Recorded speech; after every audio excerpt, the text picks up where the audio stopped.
Hi, if you have under 20 minutes and want to watch me change a turtleneck to a crew neck, let's go. Hello, so today in my sewing room, I'm going to take this turtleneck and make it into a cowl crew neck.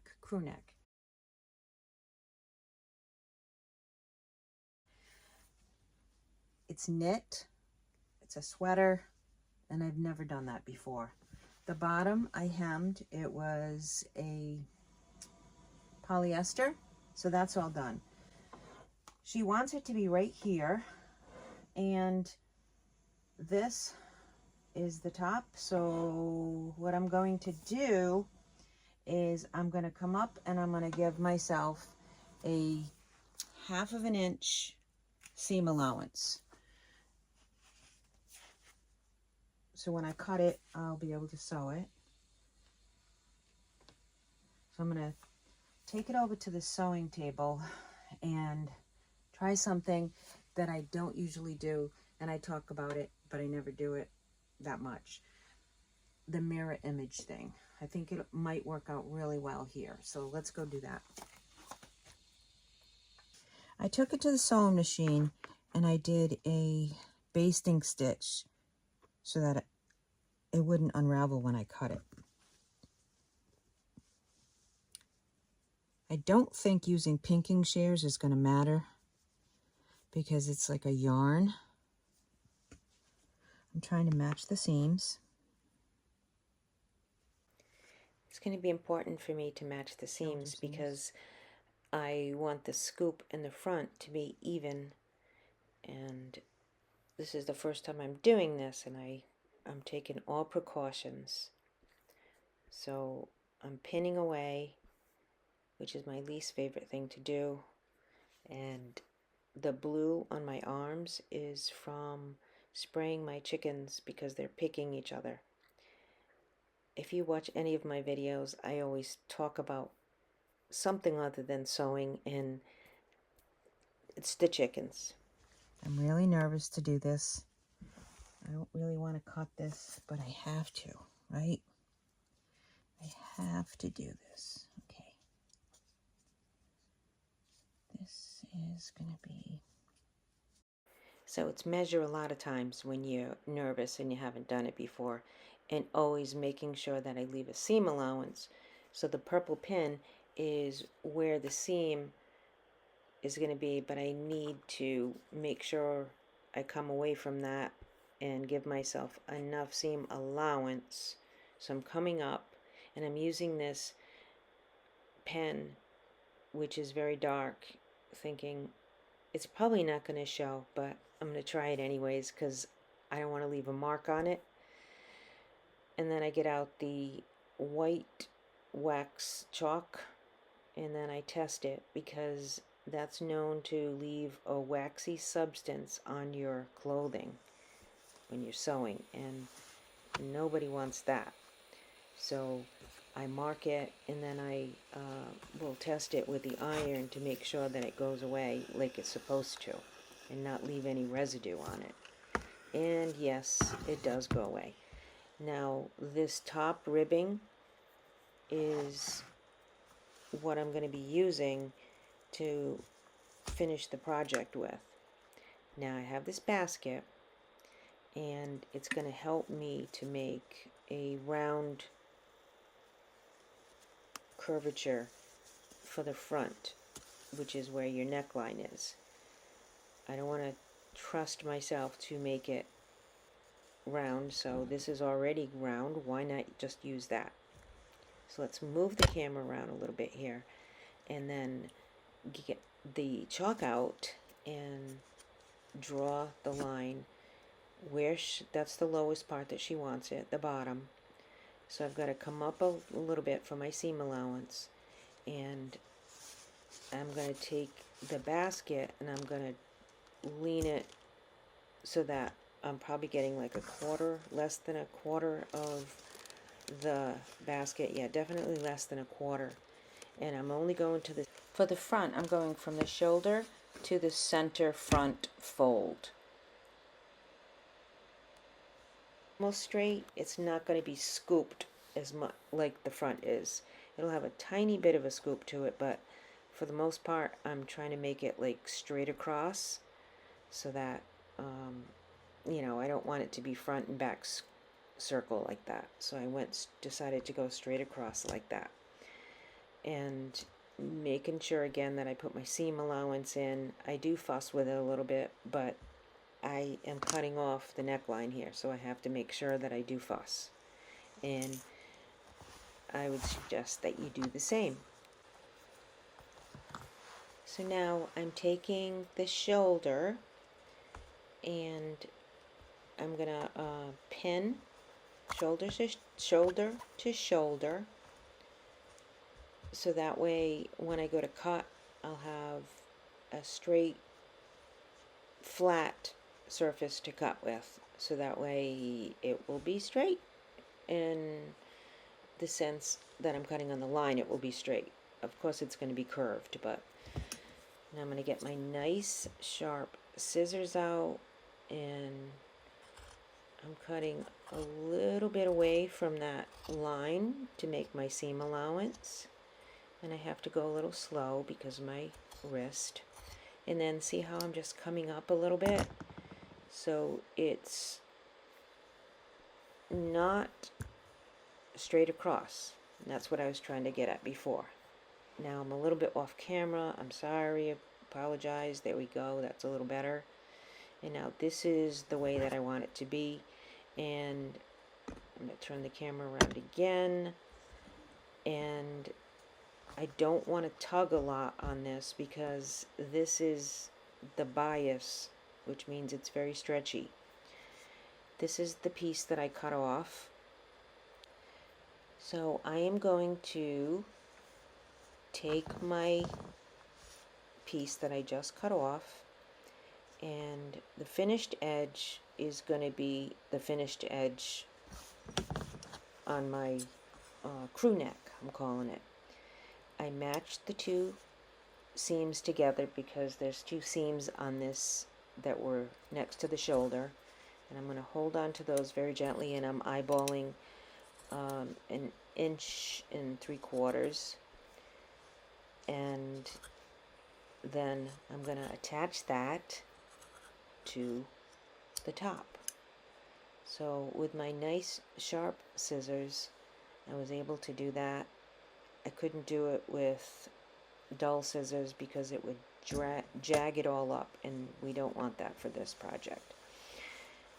So now we're going to take the band, I'm going to call it a band now, and we're going to attach that to our top neckline. So the first thing I'll do is match those seams that are on the side to the shoulder seam, and I will pin this, and this band is going to be smaller than the band that was there originally, because I just made a scoop, and that's how I want it, because I want it to bring it up in the front. So I'm taking the band that I just created, and I'm putting right sides together, and there's a raw edge where the pins are going in, and that will stay that way. Once it's sewn on, it won't unravel. So pinning the shoulders first, each shoulder, and then pinning the center back, and then the center of the center back and the shoulder. And the same way in the front, I folded the band a little bit so that I could match the little bit of a fold in the front, and that way I could keep that same distance that needs to be matched. So the center and then the side, put a pin, and then the center and the other side, when I say side I mean shoulder, another pin, and then just keep pinning all the way around after that, because the pins are your friend here, they're your helpers, and they're going to keep the knit fabric stabilized while you're doing this, while you're sewing it at the sewing machine, because when we go to sew, we tug things around whether we want to or not. The machine does it, and this is just how what happens. And when you're working with a neckline that's stretched, you want it to be the least stretched, especially when you're creating something from the fabric that's already there, like cutting off that neck and then making a band with the neck that you just cut off. So you're working with, I call it factory fabrics, and so you have to really have extra helpers, and the pins are where you're gonna tune in. Now see, that's nice, it's got a little stretch just the way I want it.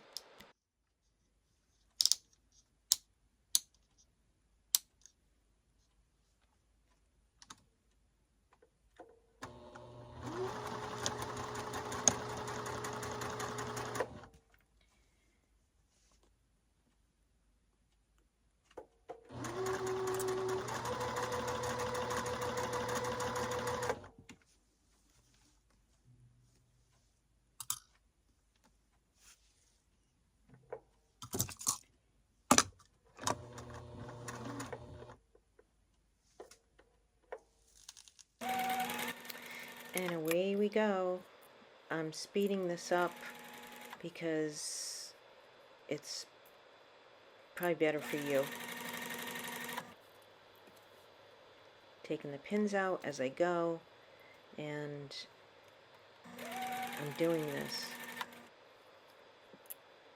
I didn't think I could do it. Well, I thought I could do it, but I was really worried about it when I started this because it seemed like a very big job. I didn't want to stretch it out to pieces, and I was afraid to cut it, but I did it. So I would encourage you to just practice on a turtleneck that you get from the store, consignment store, whatever, thrift store, and give it a try. And I'm looking at it, and I'm really excited, and I really want to take it to the serger, though. So I have the stitch length on 7. I have the width on 2.5. The differential feed is on 1.3. And I have tested it, and it looks good with this thickness. Now I have to do it with the sweater. And I can't test anymore. I just have to do it. So let's do this. Let's see, we're going to do this. We're going to not cut it. Okay. Up and under. And Lord, please help me to do this so that it comes out perfectly. In Jesus' name, amen. Okay, a little bit more over. There we go. I'm going to put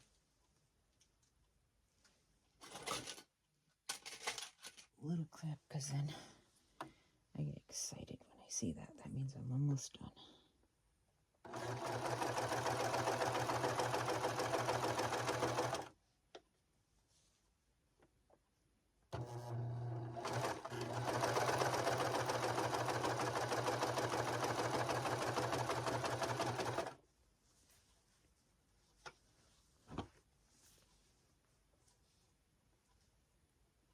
And this is what I mean about how we toss around the item that we're sewing without even realizing it. Like, I'm not trying to stretch this neckline out, but I'm kind of having to, I have to keep moving it because I'm going around in a circle.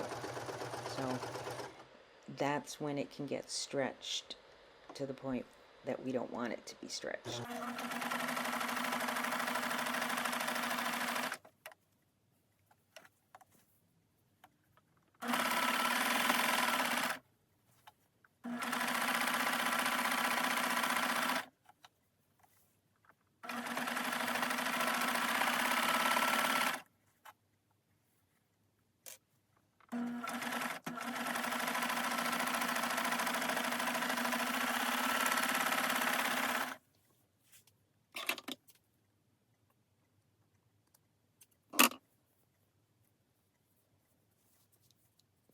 in the ditch. This is what we're looking at now. I'm hoping you can see that, but it's hard to see the black.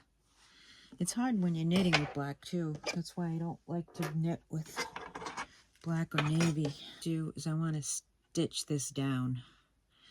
So that's one good thing about this black thread, is that I won't be able to see the line as much as you would on a different color.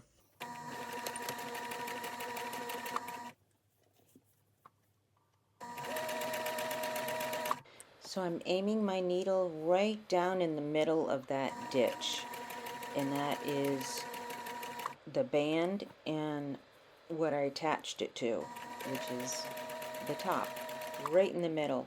I'm not trying to make a top stitch really. I'm just trying to stitch right in the middle. It's kind of holding the serged edge that I just put in, and I gently pressed it before I did this.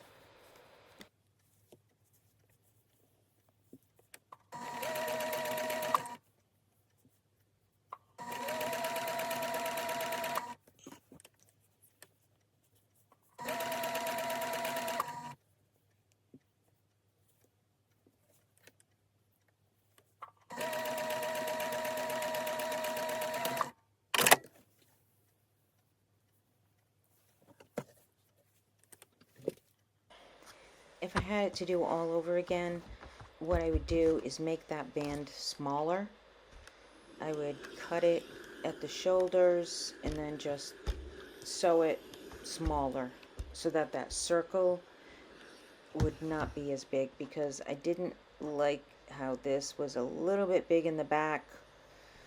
I would have made it smaller if I could do it again, but I think it came out pretty good.